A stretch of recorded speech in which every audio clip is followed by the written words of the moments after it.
আচ্ছা lamb ribs নিয়ে আসছি বুঝছেন, একটু পরে মশলাপাতি মাখায় ওভেনে ঢুকামো। তো যাই হোক,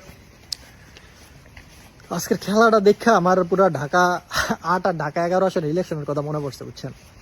তো মামুনুল্লাহ খুজুরের ভোটগুলা গোনা হইলো না, কারণ হইতেছে গিয়া ভোটগুলা ফাঁকা জায়গায় পড়ছে।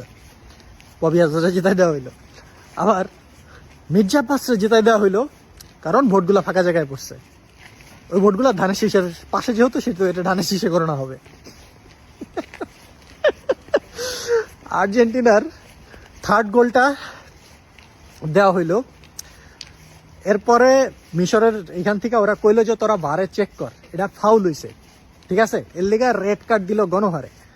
অথচ সেই একই কারণে মিশরের সেকেন্ড গোলটা বাতিল দেওয়া হইলো, কারণ গোল দেওয়ার পরে এরা চেক করছে ভারে যে এটা ফাউল হইছে, এই কারণে গোল বাতিল। অথচ আর্জেন্টিনারটা ভারে চেক করার প্রয়োজন মনে করলো না রেফারি, কারণ কমিটির টিম তো হাজার হোক যেমনি হোক জিতাইতে হবে, তো নাহলে তো ওয়ার্ল্ড কাপ টিকবে না।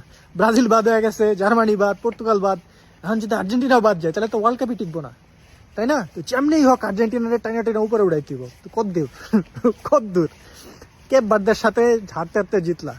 মিশরের সাথে তো পুরা রবারি হইলো, এটা মানে ব্রড ডে লাইট রবারি হয়েছে, এটা কোনো খেলা হয় নাই, ঠিক আছে?